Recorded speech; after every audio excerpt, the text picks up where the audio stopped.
দুই নম্বর যেটা আমি বলবোই সেটা হলো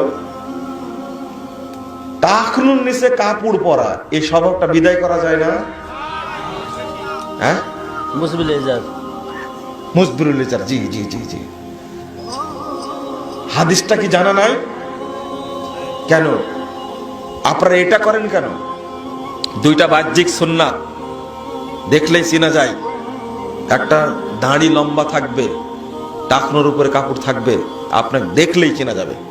আলহামদুলিল্লাহ, আজকে একজন ছাত্রকে দেখলাম বিশ্ববিদ্যালয়ের, আমাকে দেখেনি কিন্তু আমি ওকে দেখছি, ও বিশ্ববিদ্যালয় থেকে আসছে।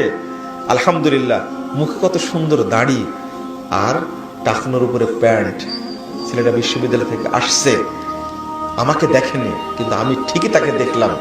অথচ আজকে বিশ্ববিদ্যালয়ের ছেলে হলে দাড়িটা কি থাকবে? চাঁচা থাকবে, টাকনোর নিচে প্যান্ট থাকবে। ছেলেটা এইভাবে আসছে, দেখে এত খুশি হলাম। মাঝে মাঝে কিছু কিছু তরুণ, ময়মনসিংহ বিশ্ববিদ্যালয়ের এক ছেলে, কৃষি বিশ্ববিদ্যালয়ের এক ছেলে, কি চমৎকার তার চেহারা, দাড়িগুলো উঠেছে, ওইভাবে রেখে দিছে, টাকনোর উপরে কাপড়। আমি বললাম, তোমাকে জেএমবি বলে না? তো বলছেন না, ওই দিন তো এখন আর নাই। একজন বিসিএস ক্যাডার হয়ে গেছে আলহামদুলিল্লাহ, জীবনেও দাড়ি চাচেনি। ওই তরুণকে স্বাগত জানাই। বলছে যে আপনি জানেন ও বিসিএস মনে হয় 7 নম্বর রেজাল্ট হয়েছে, সিরিয়াল হয়েছে বাংলাদেশে কত নম্বর? 7 নম্বর। ও বলছে আমাকে যে স্যার, আমার বন্ধুরা খুব ভয় দেখাচ্ছিল যে তোমার এই দাড়ির কারণে আর তুমি যে টাকনোর উপরে প্যান্ট পরো, এই কারণে তোমাকে পেঁচাবে, বিরক্ত করবে, রেজাল্ট তো তোমার হবেই না। রাসূলের সুন্নাত রেখেছি, যদি এখানে রুজি না হয় অন্য জায়গায় হবে, কিন্তু দাড়ি কাটবো না।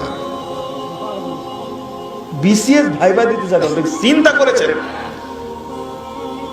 আলহামদুলিল্লাহ, ও বলছে আমি ভাইবা দিতে গেলাম, তা আমার সাথে ভাইবা বোর্ড এত চমৎকার আচরণ করলো, ভয়ও লাগলো। জিজ্ঞেস করলো, প্রশ্ন জিজ্ঞেস করা বাদ দিয়ে আমি কোন পরিবারের, বাপ কি করে, মা কি করে, এই প্রশ্ন করে আমাকে শেষ করে দিয়েছে।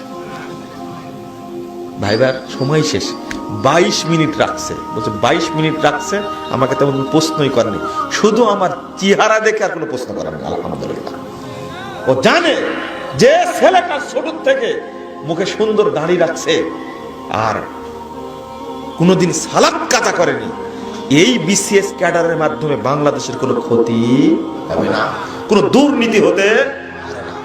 আলহামদুলিল্লাহ, রেজাল্ট বেরিয়ে আসছে। আমার বন্ধুদেরকে বলেছি, আমি আল্লাহর উপরে ভরসা করে ভাইবা বলে ঢুকেছি, ভাইবাও সহজ হয়েছে, রেজাল্টও ভালো হয়েছে আলহামদুলিল্লাহ। আপনি চিন্তা করতে পারেন, মাঝে মাঝে দেখি, উফ, এত ভালো লাগে। চিটাগং বিশ্ববিদ্যালয়ের এক ছেলে, ঢাকা বিশ্ববিদ্যালয়ের এক ছেলে, এবার 10টা কি 12টা ছেলে চান্স পেয়েছে মেডিকেলে, একটা ছেলে জীবনে দাড়ি কাটেনি। এরকম তরুণ তৈরি হচ্ছে তো এখন। এই জন্য ইমাম শাফি একটা কথা বলে গেছেন। ইমাম শাফি এমনি বলেছেন, ইমাম শাফি রাহিমাহুল্লাহ বলছেন, ইদা রাইতু রাজুলাম মিন আসহাবিল হাদিস কান্নি ফাকান্নি রাইতুন নবী সাল্লাল্লাহু আলাইহি ওয়াসাল্লাম হাইয়া। আমি যখন কোন আহলে হাদিস ব্যক্তিকে দেখি, তখন স্বয়ং যেন মুহাম্মদ সাল্লাল্লাহু আলাইহি ওয়াসাল্লামকে জীবিত অবস্থায় দেখি। আপনার দেখে মনে হয়, আপনাকে দেখে মনে হয় দাড়িটা এমন করে ছোট করেছেন, করতে করতে করতে করতে আর কাটা যায় না, তখন ওই পর্যন্ত রেখে দিয়েছে। বউ ভালোবাসেন, তাই না? আপনারও সমস্যা আছে।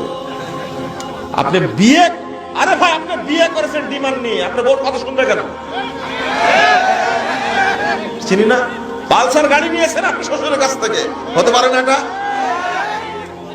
2 বিঘা জমি নিয়েছেন, জয়পুরহাটে ফ্ল্যাট নিয়েছেন, বউ আপনার কথা শুনবে? বউ তো আপনাকে গোলাম বানায় রাখবে। আপনার বউ শুনে না কেন? দেখতে গিয়ে বিয়ে করেছেন সুন্দরী দেখি, ভিতরে দিনের গোষ্ঠী নাই, ও আপনার কথা শুনবে? আশ্চর্য।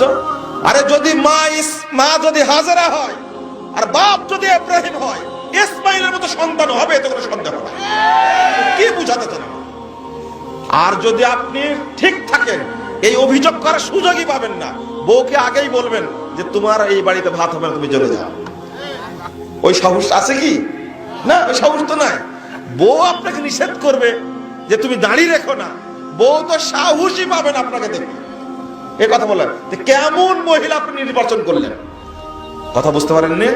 আল্লাহ নবী বলতেন ফাসফার বিজাতিদ দ্বীন, চারটা জিনিস দেখে বিয়ে করা হয়, কিন্তু চারটা জিনিস দেখতে বলেননি। আল্লাহ নবী বলেছেন কি তোমরা দিনটাকে প্রাধান্য দেন। আপনাকে দুনিয়া প্রাধান্য দিয়েছেন, এমন মেয়েকে বিয়ে করেছেন ও ঢাকা বিশ্ববিদ্যালয়ে আইনে মাস্টার্স করা, ইংরেজিতে মাস্টার্স করা, ওর মাথার চুল আগেও কাটা পিছনেও কাটা, আঙ্গুলের নখগুলো কুকুরের মতো বিড়ালের মতো বড় হয়ে আছে, ও জীবনেও কাটেনি। ও বিশ্ববিদ্যালয়ে পড়াশোনা করেছে, ও পড়েছে হাফ প্যান্ট পরেছে, কোনোদিন বুরকা তো দূরের কথা উড়না পরেনি। তাহলে আপনার বাপ, আপনি বিসিএস ক্যাডার, আপনার বাপ বিয়ে দিয়ে আপনাকে বিপদে ফেলে দিয়েছে। কথা বুঝেননি? আগে বিয়ে করার সময় মেয়েটা ভালো করে চয়েস করা, হতে পারে দুই একটা, কিন্তু সব মহিলা এরকম হবে? আর এখন আলহামদুলিল্লাহ দিনদার মহিলা অনেক আছে। কত শর্ত দিচ্ছে জানেন? আমাকে বলছে যে আপনি যে ছেলেটার কথা বলেছেন, আমি দেখলাম যে ছেলেটা দাঁড়ি ছাঁটে, আমি ওর সাথে বিয়ে করবো না। মেয়ে বলছে যে দাঁড়ি ছাঁটে আমি বিয়ে করবো না। ওর একটা উত্তর একটা দিয়েছে, দাঁড়ি যারা চাষে আর যারা যারা দাঁড়ি ছাঁটে তাদের চেয়ে দাঁড়ি ছাঁটা লোক বেশি দুষ্ট। দাঁড়ি চাষে যারা তারা বেশি অত খারাপ না। আমি যে বলে কি মহিলা, তোমার বিয়ে দেওয়া খুব মুশকিল। না হোক বিয়ে, যেহেতু আল্লাহ আমাকে সৃষ্টি করেছেন, বিয়ে যদি কপালে লেখা থাকে তাহলে ভালো ছেলেকে আমি বিয়ে করব। এগুলো কি হলো এবার দেখেন, যে অপমান হতে কে বাদ থাকলো আর? তা আপনারা অন্তত রাসূলের সুন্নাতের প্রতি মূল্যায়ন করে, সম্মান করে এই সমস্ত বদ অভ্যাস ত্যাগ করা যায় না? টাঙ্গাইলে গিয়ে বললাম, টাঙ্গাইলে গিয়ে বক্তব্য দিয়ে কোনো উপকার হয় না। টাঙ্গাইলে গিয়ে দেখছে একটা 70 বছর মতো বুড়া খুব ফ্যাশন করে আমাদের খাবার দিতে আসছে, টাকনুর নিচে প্যান্ট, মানে লুঙ্গিটা খুব দামি। আমি বললাম যে মুরব্বী এত ভদ্র কখন হলে, লুঙ্গিটা একটু টাকনুর উপরে তোলা যায় না? ও নেমে গেছে। না নামেনি, এটা আপনার স্বভাব, ভদ্রতা একটা। আপনি কত ভদ্র, বাড়িতে লুঙ্গিটা পরেন তাও ছেঁচড়া যায় একেবারে। কেন? এটা হাদিসটা জানেন না? এ স্বভাব আসলো কোথায় থেকে? এই দুইটা স্বভাব, আর একটা কি জন্য বললাম, এগুলো যেন না থাকে আপনাদের মধ্যে। আর কি সালাম, জি, এইগুলো আল্লাহর হস্তে, এই বেদাত গুলো বাদ দিয়ে সুন্নাত প্রতিষ্ঠা করবেন ইনশাআল্লাহ, যেটা বলছিলাম।